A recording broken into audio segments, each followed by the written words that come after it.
أعوذ بالله من الشيطان الرجيم بسم الله الرحمن الرحيم وبه نستعين إنه خير ناصر ومعين وصلى الله على سيدنا ونبينا محمد وعلى آله الطاهرين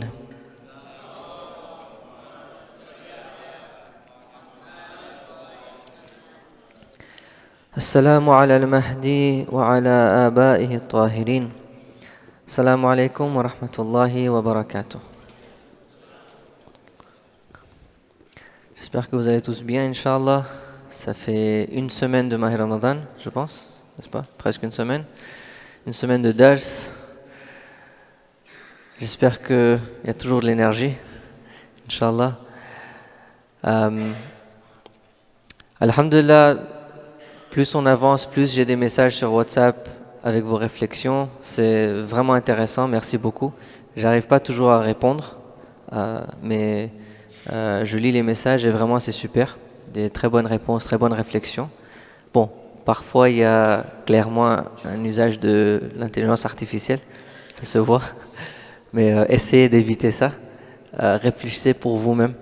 Ne perdez pas votre capacité de réfléchir en utilisant l'intelligence artificielle pour ça. C'est pas une mauvaise idée. Si vous pouvez avancer un peu, s'il vous plaît. Merci.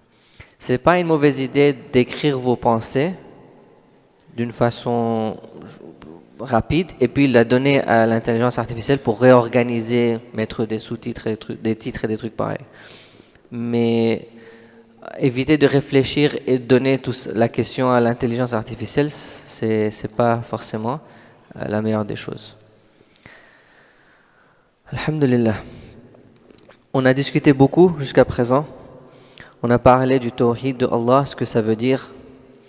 Et petit à petit, on a développé une compréhension, Inch'Allah, profonde de ce qu'est Allah, ce qu'est le tawhid. Bien sûr, toute chose a plus de profondeur.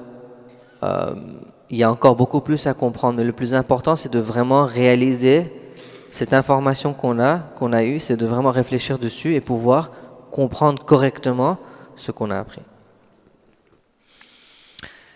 Si on réfléchit correctement et on prend toute cette information, ça fait 6 jours qu'on est en train de discuter sur le tawhid et je partage beaucoup de versets, beaucoup de hadiths et c'est vraiment beaucoup. Je suis en train de donner beaucoup d'informations.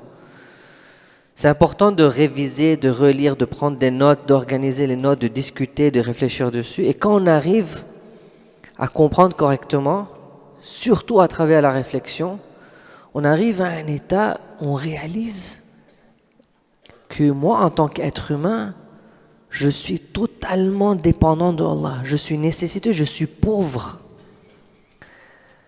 Allah nous dit dans le Coran, Ya ayyuhan nas, il parle à tout le monde. Antumul fuqara'u ilallah. Vous êtes pauvre devant Allah, vous êtes nécessiteux devant Allah. Vous avez absolument rien devant Allah. Wallahu huwal ghaniyyul hamid. C'est Allah qui possède tout. C'est Allah qui est le riche, qui est l'indépendant, qui n'a besoin de rien. Aux gens, vous avez besoin de Allah. Votre besoin, c'est pas seulement le rizq, la nourriture. Non, votre existence elle-même a besoin de Allah. Vous ne pouvez pas exister si Allah ne vous donne pas cette existence. À chaque moment, vous êtes en train d'être créé. Allah est en train de vous créer. Il vous gère à chaque moment de votre vie. Vous ne pouvez pas vous séparer de lui. Vous êtes complètement à lui. Vous l'appartenez à lui. Pour réaliser ça, il faut réfléchir dessus. Et quand on comprend ça, pratiquement, ce que ça donne, c'est que l'être humain se sent comme s'il doit se soumettre devant ce Allah. Et c'est pour ça que le Coran il dit Ya ayyuhalladhina amanu, si vous avez cru, aux ceux qui croient, irka'u wasjudu wa'budu rabbakum. Faites ruku, faites sujud. Adorez Allah, devenez abd de Allah. Quel Allah? Rabbukum, c'est votre Rabb. Soumettez-vous à lui. Cette soumission, c'est une expression de cette réalité. Quand je fais ruku', j'exprime cette réalité que moi je ne suis rien. C'est lui le maître, c'est lui qui a tout. Quand je vais dans sajda, c'est une soumission totale. Mes mains par terre, ma tête par terre, comme si je suis en train d'exprimer le besoin absolu. Je ne suis rien. On dit souvent comment je me concentre dans le namaz, comment faire pour me connecter avec Allah. C'est quand je prends toute cette information, tous ces versets, ces hadiths, sans passer rapidement et dire ok on a fait dars 1, 2, 3, dars 1 on a parlé de ça. Non, quand je m'assois et je réfléchis là-dessus, je digère cette information et je réalise que ya Allah, j'ai rien. Rien ne m'appartient, je ne suis rien. Toutes mes actions dépendent de Allah, le bien, le mal, tout dépend de Allah. Et là, vous allez dans sajda et vous voyez que c'est un nouveau sajda, c'est quelque chose de très différent. Le ibadat, c'est d'exprimer cette réalité. Mais pour comprendre la réalité, on nous dit, c'est pour ça qu'on nous dit que le meilleur des ibadat, c'est le tafakkur. Laysat al-ibadatu kathratu as-siyami was-salah. Jeûner tout le temps, tous les jours de l'année, prier tout le temps, tout ça c'est bien, c'est des bonnes choses, c'est très très très important. Mais le vrai ibadat, c'est qui va donner la valeur à ce jeûne, à cette prière. Al-ibadatu kathratu at-tafakkuri fi amrillah. Le fait que vous faites beaucoup de tafakkur sur ce qui concerne Allah, sur l'affaire de Allah, que ce soit sa création, que ce soit ses attributs, que ce soit sa puissance. Le fait que je m'assois et que j'essaie de comprendre, ça veut dire quoi? Wallahu ala kulli shay'in qadir. Allah a le pouvoir sur toute chose. Qu'est-ce que ça veut dire? Quand je pense que lui, cette personne a le pouvoir, cette personne a une autorité, il est chef d'armée par exemple, donc il a le pouvoir. Non, même son pouvoir, ça vient de Allah. Wallahu ala kulli shay'in qadir. Quand je réalise ça, j'ai plus peur de quelqu'un, parce que je sais que son pouvoir est soumis au pouvoir de Allah. Mais cette compréhension ne vient pas seulement en étudiant, en lisant, en écoutant. Ça vient avec la réflexion. Une des plus grandes maladies qu'on a aujourd'hui, c'est qu'on ne réfléchit plus. On n'est plus capable de s'asseoir dans le silence pour réfléchir. On est toujours occupé avec tout ce qui est autour de nous, à l'extérieur de nous-mêmes. On veut toujours faire quelque chose. On n'est plus à l'aise à être seul dans le silence avec nos pensées. On veut toujours faire quelque chose, tout téléphone, même si c'est un tasbih. On veut toujours faire quelque chose. Alors que parfois, faire, ça inclut la réflexion. La réflexion, c'est une action interne. Internelle, c'est comment? Internal. Interne, ouais. C'est une action interne, c'est une action du cœur, c'est une action de l'intellect. Ça, c'est très important. Tellement c'est important, on nous dit, c'est le meilleur des ibadats. Afdalul ibadatu idmanu tafakkur fillah wa fi qudrati. Le fait de tout le temps réfléchir sur Allah, sur son pouvoir, sur les noms de Allah, c'est le meilleur des ibadats. Il y a beaucoup de hadiths là-dessus. Un moment de réflexion, c'est mieux que par exemple 90 ans de namaz. Pourquoi? C'est pas pour dire que le namaz, c'est pas important. Il y a certaines personnes qui vont aller à l'extrême. Ils vont dire qu'il n'y a plus besoin de prier namaz échab et tout ça, on laisse de côté. Je vais m'asseoir toute la nuit et je vais réfléchir. Non, c'est pas ce que ça veut dire. Ce que ça veut dire, c'est pour donner de la valeur à votre namaz, à vos doigts, il faut d'abord avoir une réflexion.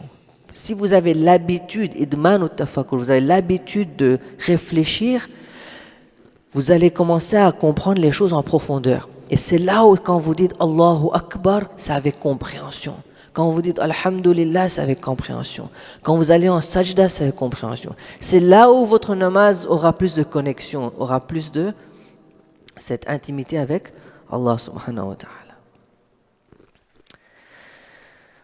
Souvent, on pose la question, pourquoi est-ce que Allah nous dit de l'adorer? Est-ce qu'Allah a besoin de nos prières? Est-ce qu'Allah a besoin de nos namazs? Bien sûr que non. On le sait. C'est quoi le ibadat? C'est quoi le dhikr? C'est quoi l'adoration? C'est d'exprimer, d'admettre, de comprendre, d'admettre et d'exprimer cette réalité. Avec tout notre corps. Avec notre intellect en le comprenant. Avec notre cœur en ayant l'humilité. Avec notre corps physique en allant en ruku ou sajda, avec notre langue en faisant les adhkar. Toute notre existence fait ibadat comme ça. Toute notre existence exprime cette réalité que je ne suis rien. Je ne suis rien, mais maintenant je l'exprime consciemment. J'accepte cette réalité. Je ne suis pas plus en train de me mentir que je suis quelque chose. Ana rabbukumul a'la. Je ne me vois plus comme quelqu'un qui est en contrôle. Je réalise que je n'ai pas contrôle et donc j'exprime cette réalité. Doua iftitah. Il y a plein de doigts comme ça. J'ai choisi doua iftitah parce qu'on le lit tous les jours. Alhamdulillahi bi jami'i mahamidihi kulliha ala jami'i ni'amihi kulliha. On fait louange à Allah avec le maximum de louange. On ne peut pas comprendre Allah.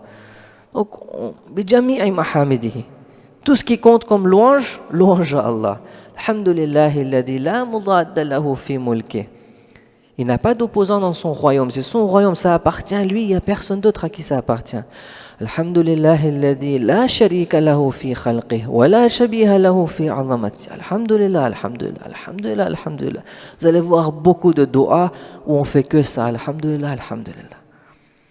C'est vrai que je veux demander à Allah, mais je demande à qui? C'est qui ce Allah? Ce Allah, c'est cet être qui a toutes ses perfections. Malheureusement, on ne comprend pas Allah.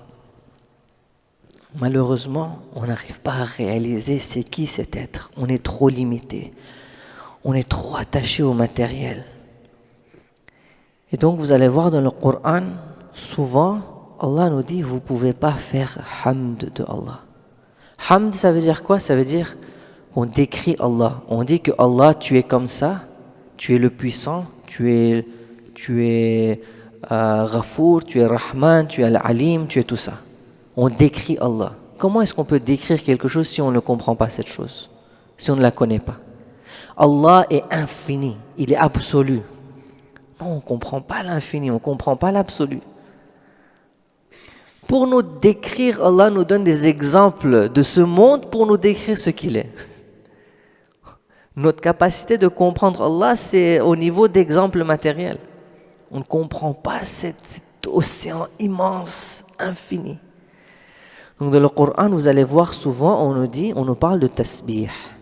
Subhana rabbika rabbil izzati amma yasifun.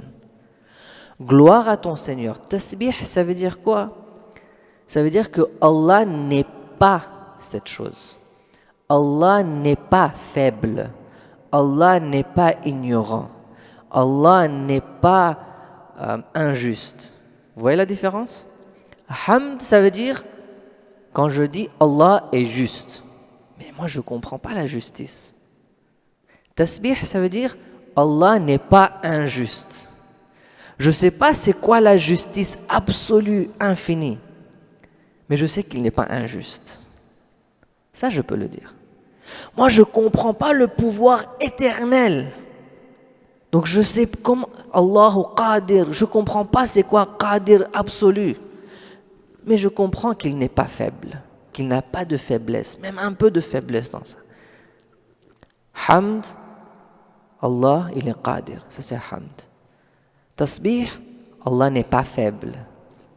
Allah nous dit dans le Coran, Subhana rabbika rabbil izzati amma yasifun. Vous qui décrivez Allah, vous pensez que vous pouvez décrire Allah, dire il est comme ceci, il est comme cela. Subhanallah, il n'est pas ça, il est beaucoup plus grand que ça. Vous n'avez pas compris Allah. Subhanallahi amma yasifun. Illa ibadallahi al-mukhlasin. Mais Allah nous dit qu'il y a certains individus qui sont arrivés à un niveau tellement élevé que leur hamd, leur description de Allah est correcte. C'est qui ces gens-là? Al-ibadallah al-mukhlasin, les serviteurs de Allah que lui a purifiés. Ils sont arrivés à un niveau tellement haut que Allah a dit maintenant tu mérites d'aller plus haut. Et donc Allah les purifie. Et là, ça va dans les discussions de Isma du prophète et tout ça qu'on ne va pas rentrer là-dedans. Et je pense que l'année passée aussi, vous avez fait toute une discussion sur le Isma avec Cheikh Hicham, n'est-ce pas? Les 2 premières semaines de Ramadan, je pense. Donc Allah nous dit, vous ne pouvez pas décrire Allah, vous ne comprenez pas Allah. Il y a un groupe très limité de personnes, d'êtres humains qui sont arrivés à un stade où ils comprennent Allah et eux, ils peuvent décrire Allah, eux, ils peuvent faire hamd. Le reste, votre hamd, il n'est pas assez bon. Et donc, Allah nous dit, وَإِن مِّن شَيْءٍ إِلَّا يُسَبِّحُ بِحَمْدِهِ. Notre hamd vient avec tasbih. Quand on fait hamd de Allah, on devrait faire tasbih avec. Pourquoi? Quand je dis, oh Allah, tu es très grand mais d'une façon où tu n'es pas comme moi je comprends.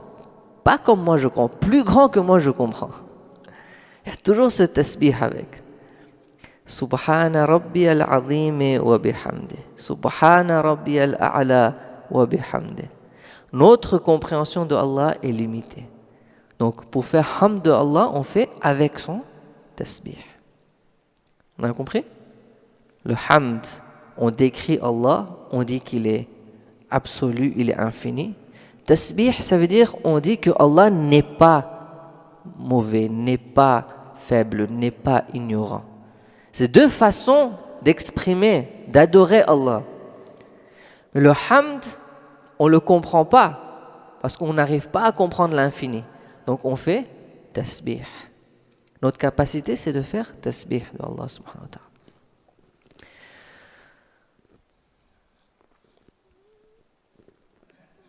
Ça, c'était le ibadat. Un ibadat où on exprime cette réalité. Bien sûr, j'ai donné quelques exemples. Il y a encore beaucoup de types de ibadat. On peut passer des jours et des semaines et des mois à discuter sur les différents du'as de Ahlul Bayt où ils font hamd de Allah et comment ils font hamd de Allah, comment ils font tasbih de Allah. C'est toute une discussion, c'est un océan. On a le ibadat où c'est une expression de cette réalité. Et puis on a le ubudiyya. Le ubudiyya, ça veut dire être l'esclave. Ici, ce n'est pas seulement une question d'exprimer que je suis esclave. C'est de vraiment se comporter comme un esclave. قُلْ إِنَّ صَلَاتِي وَنُسُكِي وَمَحْيَايَ وَمَمَاتِي لِلَّهِ رَبِّ الْعَالَمِينَ.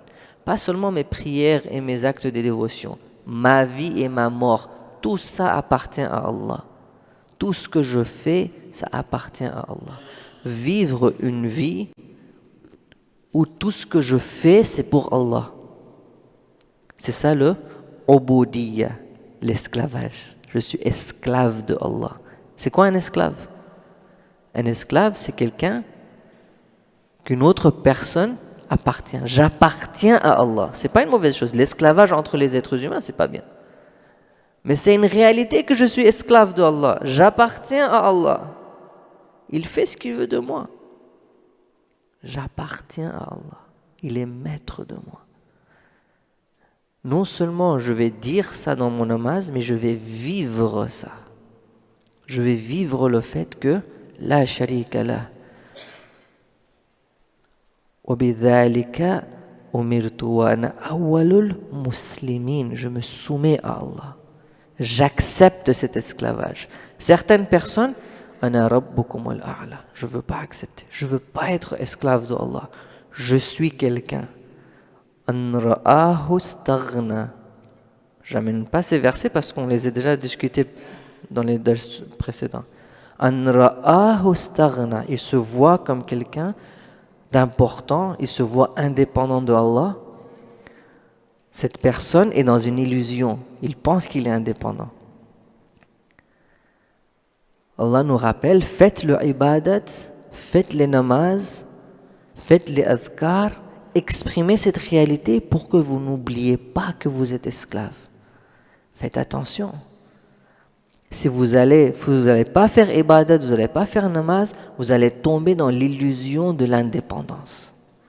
Et ça va causer des problèmes dans votre vie.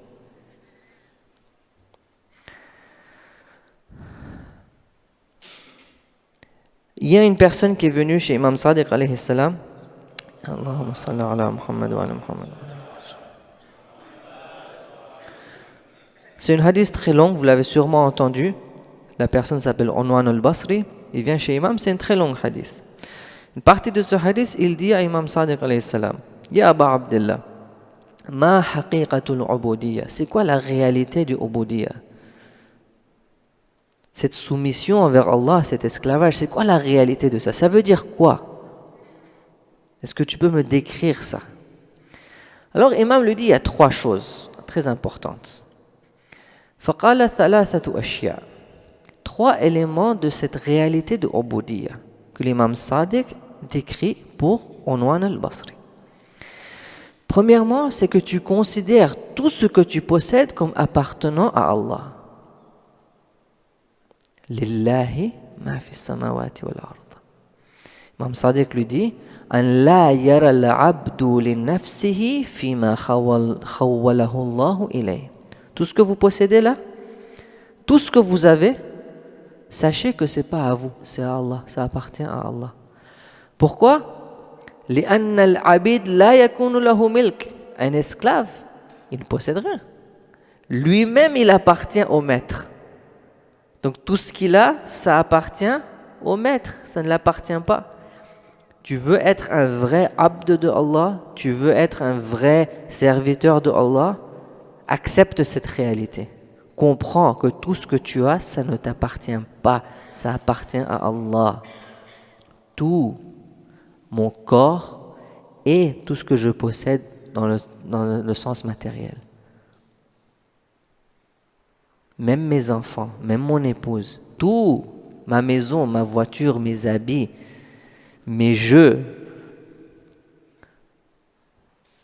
Quoi d'autre? L'argent, mon travail, toutes les sociétés qui m'appartiennent, tout ça. Tout ça, ça appartient à Allah, ça n'appartient pas à moi. Moi-même, j'appartiens à Allah. C'est intéressant.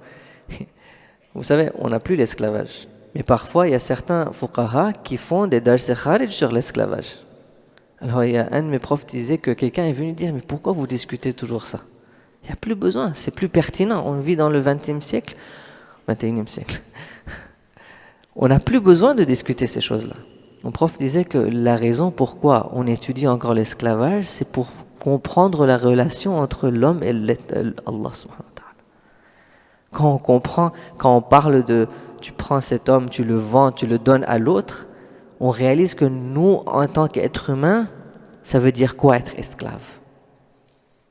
Ça veut dire quoi qu'une personne ne s'appartient pas à lui-même et il appartient à un autre? Cette réalité, on l'a oubliée. Parce qu'on vit dans un monde où tout le monde est libre, on a oublié c'est quoi l'esclavage.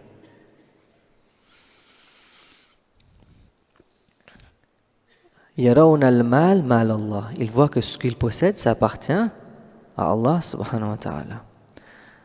Donc on voit dans le Coran encore le prophète qui dit قُلْ لَا أَمْلِكُ لِنَفْسِي ضَرًّا وَلَا نَفْعًا إِلَّا مَا يَشَاءَ اللَّهُ. Moi je possède rien. Le bien, le mal, rien. Tout ça, si Allah le veut, je peux faire quelque chose. Si Allah le veut, je peux savoir quelque chose. Ça, c'est une expression de tawhid totale. La amliku li nafsi naf'an wa la dharra. C'est pour ça que vous allez voir les imams, ils vont dire que non, moi je ne suis pas comme ça. Ne dites pas ça à propos de moi. Pas parce qu'il l'a pas, c'est parce qu'il voit d'une façon tawhid que ça ne m'appartient pas à moi. Si Allah le veut, il le prend immédiatement. Encore une fois, j'ai dit tout ça. Vous avez tous compris. Je dis, mais pourquoi il répète? Parce que je ne veux pas que ça reste ici. Je veux que ça descende ici. Je veux qu'on comprenne d'une façon où on réalise. Vous savez ce que ça veut dire que je ne m'appartiens pas? Ça amène de l'humilité. Comprendre ça devrait amener l'humilité. Si vous n'avez pas un sentiment de rabaissement dans vous-même, peut-être que vous n'avez pas compris. Peut-être que vous avez compris, mais pas compris, pas réalisé. Ça, c'est important. J'appartiens à Allah, je ne m'appartiens pas à moi-même. Comment est-ce que je peux être arrogant? Comment est-ce que je peux me sentir supérieur à un autre? Comment est-ce que je peux penser je suis quelqu'un? Je suis personne. Je ne suis rien. C'est Allah. C'est Allah. Et c'est ça le hikmah du dhikr. Qu'on s'habitue à faire dhikr de Allah. On s'habitue à se rappeler que c'est Allah, c'est pas moi. C'est Allah, c'est pas moi. C'est Allah, c'est pas moi. Subhanallah, subhanallah. Alhamdulillah, alhamdulillah. Allahu Akbar, Allahu Akbar. Tout ça, ça nous habitue à réaliser, à sentir ça dans notre existence, que je sais pas moi, c'est Allah. Une personne qui a cette humilité, quand vous allez interagir avec cette personne, il n'y aura pas de... C'est quelqu'un de tellement léger, qui ne va pas amener des problèmes pour les gens, qui va pas... Parce qu'il ne se voit pas dedans. C'est tout Allah. Tout ce qui est bien, pour le bien, il va faire ça. Même si son nom n'est pas là. Lui, il n'est pas important. C'est ce qui est bien qui est important. Qu'est-ce qui est bien pour la communauté? Qu'est-ce qui est bien pour cette personne? Il ne se voit pas dans tout ça. Il voit que Allah est ce que Allah il veut. Illa ma yasha Allah. Qu'est-ce que Allah veut tout de suite? Allah veut que ça se passe. Ok, on le fait. Oui, c'était mon idée. Mais lui, il a fait comme si c'était son idée. Mais non, il est en train de faire tout le projet, tout ça. Allah veut que ça se passe. Ça va se passer, Inch'Allah. Deuxièmement, que tu ne planifies pas pour toi-même. Wala yudabbiru al-abdu li nafsihi tadbira. Tu es esclave. Qui t'a permis de décider qu'est-ce qu'il faut faire, qu'est-ce qu'il ne faut pas faire? Où est-ce qu'on va, où est-ce qu'on ne va pas? C'est Allah qui décide, c'est le maître qui décide. Le serviteur n'a aucun droit de planifier. Ce n'est pas moi qui vais décider où est-ce qu'on va aller dans la vie. C'est Allah qui va décider. Ce n'est pas moi qui décide qu'est-ce qui va se passer dans ma vie. C'est Allah qui décide. Moi, je suis esclave, je suis ce qu'on me dit de faire. C'est pour ça qu'avec fa'abudhu wa tawakkal alayhi. Quand on fait ibadat d'Allah, avec le ibadat, il doit y avoir un tawakkul, où j'ai confiance en Allah. Tawakkul, ça veut dire quand je réalise que c'est pas moi qui gère mes affaires. C'est pas moi qui gère mes affaires. C'est Allah qui est en charge. C'est Allah qui gère tout. Moi, je gère pas. Je fais mon effort parce que c'est ce qu'Allah qui m'a dit de faire, bien sûr. Allah m'a dit fais un effort. Mais ne pense pas que c'est toi qui es en contrôle. C'est pas toi qui gères. C'est moi qui gère. Toi, tu fais ce qu'on t'a dit de faire. Tu es esclave. Tu fais ce qu'on t'a dit de faire. Le reste, tu laisses à Allah. Tu remplis tes responsabilités et le reste, masha'Allah. Si Dieu veut qu'il y ait un bon résultat, il y aura un bon résultat. Si Dieu veut qu'il n'y ait pas de résultat, il n'y aura pas de résultat. Ça ne me concerne pas. Le résultat, ça ne me concerne pas. Et cache un petit autre, si ce serait comme ça serait tellement bien pour le ummat. Mais ça ne te regarde pas. C'est Allah qui est en charge. Ça ne me regarde pas, ça serait bien pour le ummat, un petit autre. Non, c'est Allah qui est en charge. Laisse Dieu faire, toi fais ce que tu dois faire. Non, mais si je fais ça, ça n'aura pas d'impact. Mais ça ne te regarde pas. L'impact, ça ne te regarde pas. Fais ce que tu dois faire. On te dit ta responsabilité, par exemple. Alors, très rapidement, j'amène l'exemple du boycott parce qu'il y a toujours cette question. Si on fait le boycott, ça aura quel impact? Ça ne me regarde pas l'impact. Moi, on m'a dit, ne fais pas ça, je ne fais pas ça, fini. Je suis esclave. Le résultat, c'est dans les mains de Allah subhanahu wa ta'ala. Quand on va dans l'illusion du contrôle, c'est là où on se dit, ok, comment je fais pour avoir le maximum d'impact? Notre pensée, notre façon de réfléchir, c'est toujours comme ça. Comment faire pour avoir le maximum d'impact? Alors que notre question devrait être, quelle est ma responsabilité? Oh Allah, qu'est-ce que tu veux de moi? Bien sûr, il faut réfléchir sur l'impact.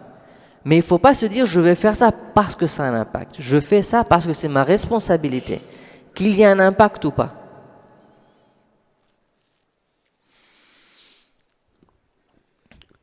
Je suis l'esclave, le maître me dit fais ça, je dis d'accord. Est-ce que ça va donner un résultat ou pas? Je ne sais pas. Quand on fait comme ça, même s'il y a des problèmes qui viennent dans ma vie, c'est pas grave. Le maître, il sait ce qu'il fait. Il sait pourquoi il y a des problèmes. وَإِذَا فَوَّضَ الْعَبْدُ, ça c'est l'imam Sadiq qui dit dans le même hadith, إِذَا فَوَّضَ الْعَبْدُ تَدْبِيرَ نَفْسِهِ عَلَى مُدَبِّرِهِ. Si l'esclave décide que d'accord, je ne me mêle pas de ce qui me regarde pas, Allah m'a dit fais ça, je le fais. Jait hase. Quand on a cette attitude, hana alayhi masaibu dunya. Les difficultés de ce monde deviennent très légères. Les difficultés deviennent légères. Pourquoi? Parce que ces difficultés, ce n'était pas dans mon contrôle. Ça vient du maître. Le maître sait ce qu'il fait. Le maître, c'est très beau hadith ça. Ce hadith mérite qu'on discute pendant 2-3 dals. Si on était dans un hawza, on aurait passé 2-3 dals à discuter ce prochain hadith. عجبت للمرء المسلم لا يقضي الله عز وجل له قضاء إلا كان خيرا له. Tout ce que Allah décide pour une personne, c'est khayr pour lui, c'est bien pour lui. وَإِذَا قُرِضَ بِالْمَقَارِيضِ كَانَ خَيْرٌ لَهُ وَإِنْ مَلَكَ مَشَارِقَ الْأَرْضِ وَمَغَارِبَهَا خَيْرًا لَهُ. Si du mal se passe dans votre vie, c'est bien pour vous. Si du bien se passe pour vous, c'est bien pour vous. Tout ce qui se passe dans la vie, c'est khayr. Dieu ne veut que du khayr pour moi et vous. Parce que Allah, il est Al-Jawad, il est Ar-Rahman, Ar-Rahim. Il ne veut pas des mauvaises choses pour nous. Il ne veut que du bien pour nous. Donc moi, en tant que l'esclave, je dis, oh Allah, moi je fais ce que je dois faire. Le reste, c'est dans tes mains. Je sais que tout ce qui va se passer dans ma vie, ça sera pour mon bien. Tout ce qui va se passer. Et donc, je vais l'accepter. On parle de ridam bi qada'i wa tasliman li amri. Je suis satisfait de tout ce qui se passe. Pourquoi? Parce que je sais que tout ce qui s'est passé, c'est pour mon bien. Oui, je ne comprends pas forcément c'était quoi le bien dans ça. Mais c'est pas grave. Je suis esclave. Le maître n'a pas une obligation de m'expliquer toutes les choses. Le maître n'a aucune obligation envers moi de me dire tu as eu ce musibat parce que tu as fait ça ou tu as eu ce musibat pour que tu fasses ça. Non, c'est pas moi qui décide pour Allah comment il fonctionne. Moi, je suis esclave, je fais ce que je dois faire, le reste c'est dans les mains de Dieu. Allah a voulu que je fasse tout cet effort, finalement, aucun résultat. Je me dis, pourquoi? Pourquoi? Il y a beaucoup de raisons. Peut-être que Allah voulait que tu fasses un effort. L'effort lui-même, c'était important, pas le résultat. Peut-être que tu as commis un péché, pour pardonner ce péché, pour que tu n'aies pas de punition dans l'au-delà, tu n'as pas eu de résultat. C'était bien, alhamdulillah. J'espère que pour nous tous, c'est comme ça. Que les conséquences de nos péchés, on les voit toutes dans ce monde. Le akhirat, qu'on ne voit aucune conséquence. Parce que les conséquences là-bas, ça va faire mal. Donc mieux vaut que tout se finisse ici. C'est khayr, c'est bien. Vous voyez? Donc tout ce qui se passe dans ma vie, c'est khayr. Quand je réalise ça, je suis l'esclave, que j'ai contrôle de rien, hana alayhi masaibu dunya.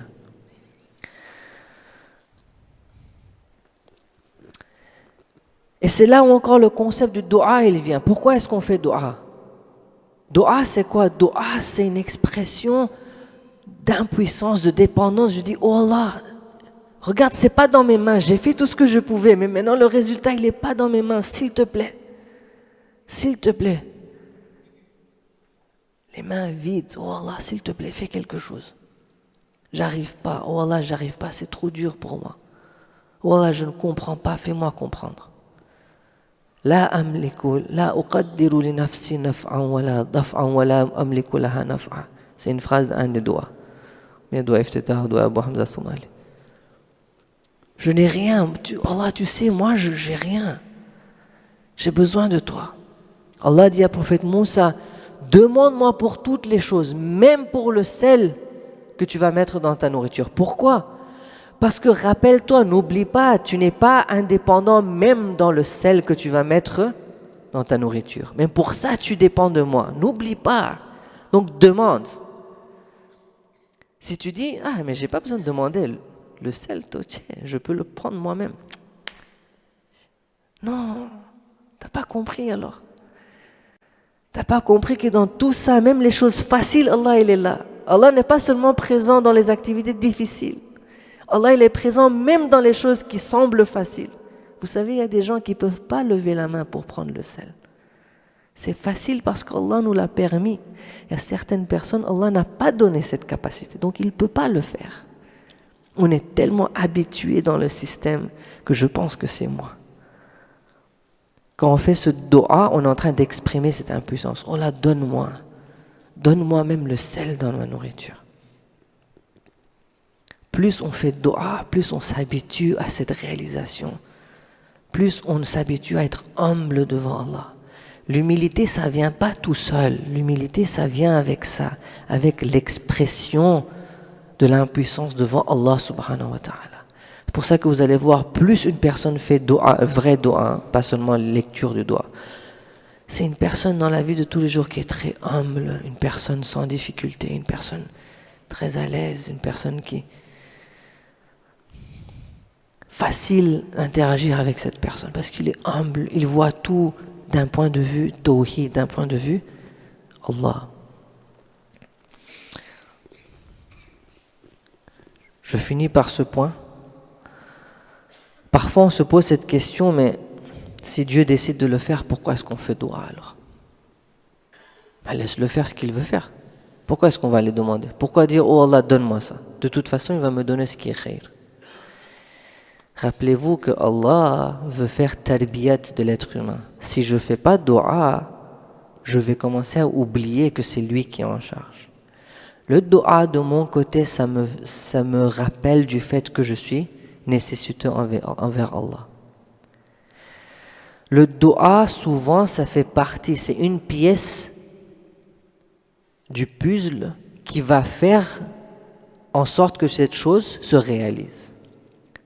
N'oubliez pas toutes les discussions qu'on a eues, que Allah agit à travers la création, à travers les intermédiaires. Le doua, c'est un des intermédiaires à travers lequel Allah fonctionne. Donc par exemple, c'est décidé pour moi que j'aurai un enfant. Si je fais tout ce qu'il faut faire pour avoir un enfant, je fais attention à mon côté financier, je fais tout ça, plus doua. Si je ne fais pas doua, ça ne va pas venir. Ça ne va pas se faire. Parfois, le doua, ce n'est pas partie de l'équation. Parfois, Allah a dit que si tu fais tout ce qu'il faut faire, 1, 2, 3, 4, tu auras un enfant. Pour certaines personnes, le doua fait partie de l'équation pour l'enfant. Pourquoi? Parce qu'Allah veut faire tarbiyat de cette personne. Moi, en tant qu'esclave, je ne sais pas. Je ne sais pas où est-ce que le doua est nécessaire, où est-ce qu'il n'est pas nécessaire. Allah dit, fais toujours doua, sois tout le temps dans l'état de doua. Une personne qui est toujours dans l'état de doua, c'est une personne où tout ce qui va se passer, il y aura du khair dedans. Il aurait fait son maximum. Ce n'est pas seulement une question de je vais travailler donc j'aurai l'argent. L'effort, c'est travailler et faire doua. Faire doua, ça fait partie de mon effort pour atteindre ce que je veux atteindre. Et le tawakkul, ça vient là. C'est que moi, j'ai fait ce que je devais faire. J'ai demandé à Allah ce que je veux. Maintenant, c'est à Allah de décider. J'ai fait tout ce que je pouvais, l'effort et le doua. J'ai fait ce que je devais faire et j'ai demandé au maître, c'est ce que je veux. J'ai exprimé mon humilité, j'ai exprimé ma faiblesse devant lui. Je lui ai montré que je comprends que c'est toi. Maintenant, c'est lui qui gère. Maintenant, je lâche. Je n'essaie plus de prendre contrôle du volant. Je le laisse contrôler. Maintenant, si ça va dans cette direction ou l'autre direction, alhamdulillah, ala kulli hal. Dans toutes les situations, tous les états, c'est alhamdulillah. J'accepte ce que Allah voulait dans ma vie. Le troisième, qu'on va commencer à discuter dès demain, Inch'Allah, c'est que le serviteur, le troisième élément du ubudiyya, c'est que tu t'occupes à faire ce que Allah veut que tu fasses. On a parlé tout ce temps-là de faire ma responsabilité. Je dois faire ma responsabilité. C'est quoi cette responsabilité? Qu'est-ce que Allah veut de moi? Qu'est-ce qu'il s'attend de moi? En tant qu'esclave, qu'est-ce que le maître veut que je fasse? Il faut que j'apprenne ce qu'il veut de moi. Et c'est là où je peux être un vrai esclave. وَجُمْلَةُ اشْتِغَالِهِ فِيمَا أَمَرَهُ اللَّهُ تَعَالَى بِهِ وَنَهَى عَنْهُ. Tout ce qu'il fait dans la vie, c'est dans ce cadre de ce que Allah nous a ordonné et de ne pas dépasser ce cadre, Inch'Allah. Wa sallallahu ala sayyidina Muhammad wa ala alihi tahirin.